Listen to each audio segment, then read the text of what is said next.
Okay बेटा, welcome back. सो अभी हम लोग सेकंड पार्ट करते हैं। ड्यूरिंग लास्ट टॉपिक में अगर बात करें तो हम लोगों ने टॉपिक किया था रिफ्रैक्शन थ्रू प्रिज्म। आज उसकी सेकंड जो पॉइंट है जिसमें हम लोग मिनिमम डेविएशंस को फाइंड आउट करते हैं, उस फॉर्मूले के बारे में डिस्कशन करेंगे। तो बेटा देखिए, हम लोगों ने ड्यूरिंग लास्ट टॉपिक में जनरली जो इक्वेशन फाइंड आउट की थी वो हमारे पास जो निकल के आई थी फाइनल, वो क्या थी? Delta is equal to μ-1 into a था। इससे हमें ये चीज़ क्लियर हुई कि जो हमारा एंगल ऑफ डेविएशन है वो एक तो रिफ्रैक्टिव इंडेक्स के ऊपर डिपेंड करता है, एंड द सेकेंड वन अगर बात करें आपके एंगल के ऊपर डिपेंड करता था, एंगल ऑफ प्रिज्म के ऊपर डिपेंड करता था। इट मीन जैसे जैसे इन दो चीज़ों के ऊपर फ़र्क डालते थे वैसे वैसे अगर बात करें हमारा एंगल ऑफ डेविएशन जो पॉइंट है वो चेंज होते जा रहा था। तो हम लोगों ने ना इन चीज़ों के ऊपर और भी प्रैक्टिकली एप्लीकेशंस करना स्टार्ट की, प्रैक्टिकली इन चीज़ों को एनालाइज करना स्टार्ट किया। तो जैसे यहाँ के केस में अगर बात करें तो हम लोगों ने एंगल ऑफ इंसिडेंट को भी चेंज करना स्टार्ट किया। तो एंगल ऑफ इंसिडेंट को चेंज करने पे बड़े सारे हमारे सामने रिलेवेंट अगर बात करें चेंजेस दिखना स्टार्ट हुए। जैसे पहले नंबर हम लोगों ने कुछ एंगल से लाइट इसके ऊपर गिराना स्टार्ट की, तो ये लेट इट बी ये एंगल ऑफ इंसिडेंट आ गया। लाइट कुछ एंगल से इसके ऊपर गिरी तो let it be angle of incident बन गया।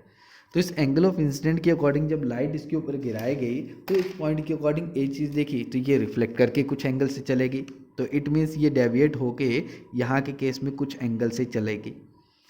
तो हम लोगों ने एक चीज़ को एनालाइज किया कि जैसे जैसे एंगल आई को मैं इंक्रीज़ कर रहा है, इसका मीनिंग इस नॉर्मल से दूर लेके जा रहा था, वैसे वैसे अगर बात करें ये वाली जो रिफ्लेक्टेड रे थी, ये वाली रिफ्लेक्टेड रे ये नॉर्मल की तरफ आती जा रही थी।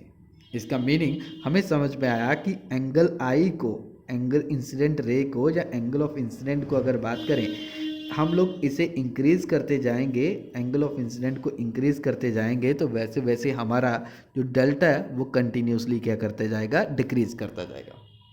लेकिन हम लोगों ने कंटिन्यूस ऐसा ही किया, हम लोग नॉर्मल से दूर लेते गए और यहाँ से एक सडनली चेंजेस देखे कि डेल्टा कंटिन्यूसली क्या करता जा रहा था? अपने आप को डिक्रीज़ करता जा रहा था। और एक टाइम ऐसा आया कि जैसे जैसे और एंगल आई को चेंज करना स्टार्ट किया तो एंगल डेल्टा पहले तो डिक्रीज कर रहा था, सडनली क्या करना स्टार्ट कर गया? इंक्रीज करना स्टार्ट कर गया। तो हम लोगों को समझ में आया कि एक एंगल ऐसा भी बन सकता है जिसके केस में ये सबसे कम अपने आप को डेविएट कर सकता है। वो जो मिनिमम डेविएशन इसने शो की, जिस एंगल इंसिडेंट के कारण इसने सबसे कम अपने आप को डेविएट किया, उस एंगल को हम लोग नाम देते हैं बेटा, that is known as angle of deviation. मैं फिर से रिपीट कर रहा हूँ, जैसे जैसे आई को इंक्रीज करते जा रहे हैं वैसे वैसे अगर बात करें डेल्टा डिक्रीज होते जा रहा था।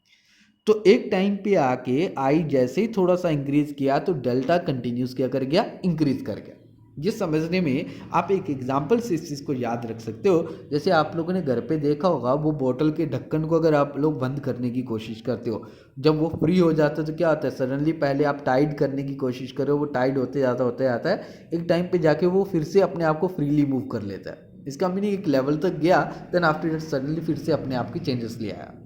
सिमिलरली एंगल आई को चेंज करने पे अगर बात करें तो इंक्रीज करते करते डेल्टा डिक्रीज कर रहा था, लेकिन एक ऐसा पॉइंट मुझे यहाँ के केस में मिला जहाँ पे जाके इसने अपनी वैल्यू को फर्दर अगर बात करें इंक्रीज करना स्टार्ट कर दिया।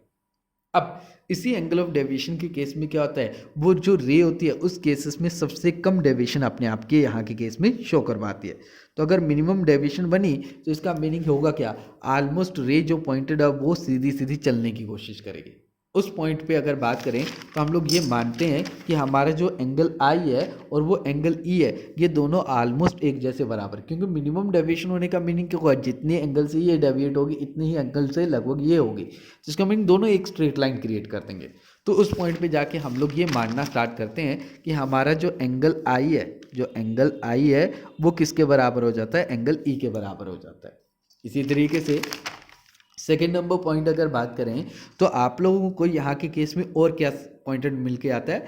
क्योंकि जब ये दोनों सेम हो गए, इसका मीनिंग नॉर्मल के साथ ही एक्चुअल में सबसे कम एंगल बनाएंगे। इसका मीनिंग एंगल R1 और R2 ये भी दोनों क्या हो जाएंगे? बराबर, क्योंकि ये दोनों रे स्ट्रेट लाइन में चलना स्टार्ट हो जाएगा ऑलमोस्ट। तो इसका मीनिंग ये जितना एंगल ये क्रिएट करेगा इतने एंगल ये बनाएगा, तो इसका मीनिंग R1 और R2 भी ऑलमोस्ट एक जैसे एंगल बना देंगे। इसलिए इसके केस में angle R1 is equal to angle R2, मैं दोनों को किसके बराबर मान लेता हूँ? एंगल R के बराबर मान लेता हूँ। ये भी मैंने क्लियर किया।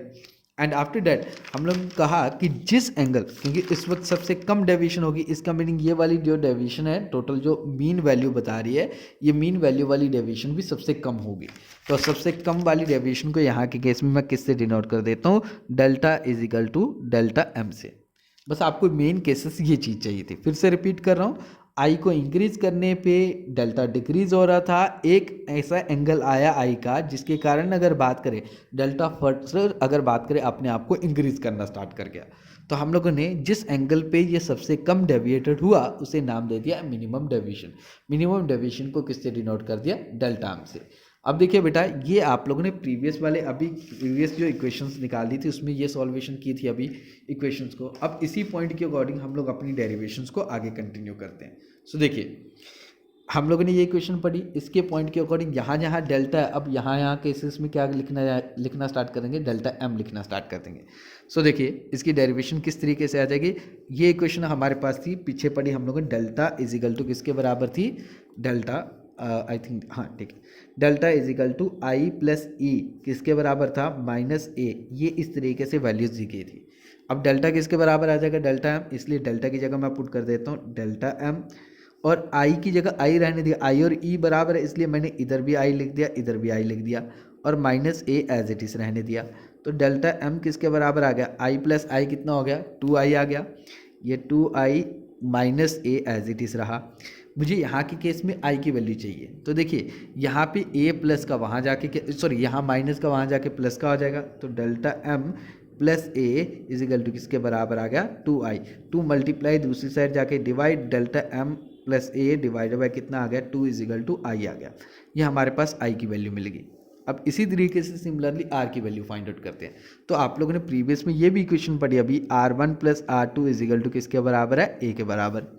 तो अब देखिए R1 और R2 किसके बराबर लेके चल रहे हैं, R के बराबर, इसलिए क्या आ जाएगा, R प्लस R किसके बराबर आ गया, A। इसका मीनिंग 2R किसके बराबर आ गया, A, और R की वैल्यू कितनी आ गई, A/2। ये हमारे पास R की वैल्यू भी मिल गई। और आप लोगों ने सबने स्नेल्स लॉ पढ़ा होगा, तो लिखता हूँ यूजिंग स्नेल्स लॉ।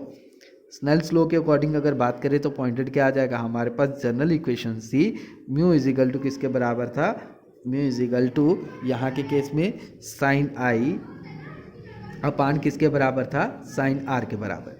अगर मैं वैल्यूज़ को पुट करता हूँ तो क्या आ जाएगा, ये म्यू एज इट इज़ रहा, ये साइन का साइन रहा, आई की जगह अगर बात करें ये वैल्यू पुट कर देते हैं तो कितना आ जाएगा, delta M plus A divided by 2। ये अगर बात करें तो आई की जगह आ गया, divided by sine as it is रहा, और इसी पॉइंट के अकॉर्डिंग आर की वैल्यू कितनी आपको मेंशन की गई है, A/2। तो यहाँ के केस में वैल्यू कितनी आ जाएगी, A/2।